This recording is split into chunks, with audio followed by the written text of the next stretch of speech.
succeeds, but doesn't value it, then the predicted response is that they evade and do the minimum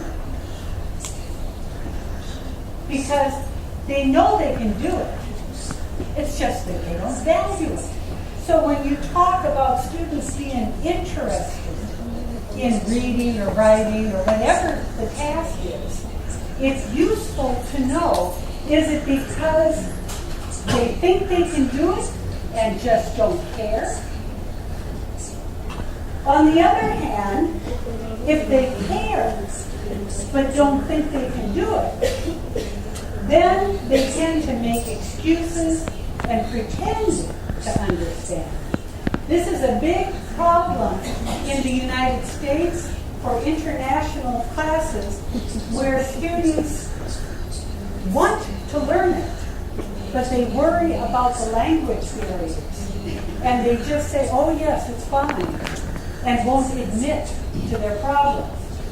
So in order for students to be very interested and motivated, they need to both care about it and to be able to be successful at it. So when you're trying to understand what the issues are with any one student, it could be any mix of those two. But as I said yesterday, motivation is individual. I get frustrated when I hear administrators and politicians say, if only you taught this way, all of your students would be motivated. That's not true. A student has to decide to be motivated themselves. Because what one student values will be different from another student's value. And one student's expectancy toward success will be different from another student's. So we can't motivate students, but we can create contexts that more students find motivating.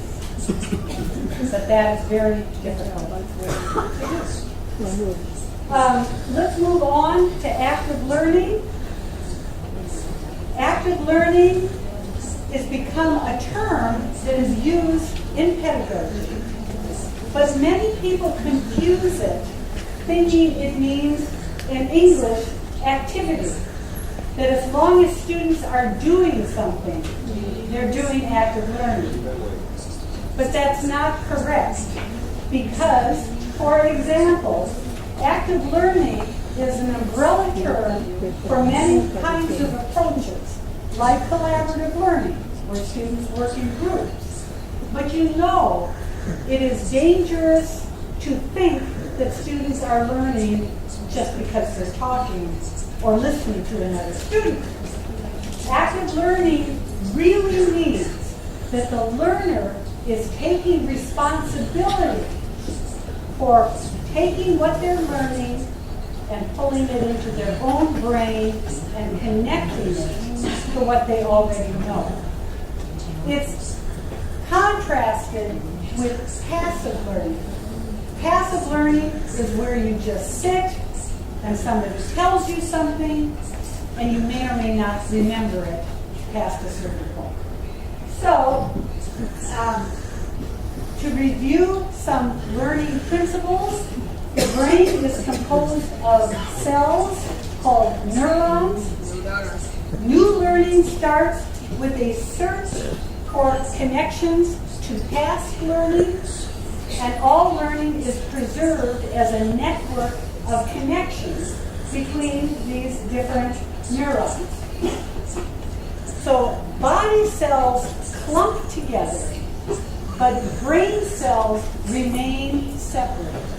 And learning is the connections that are made through fired synapses between brain cells.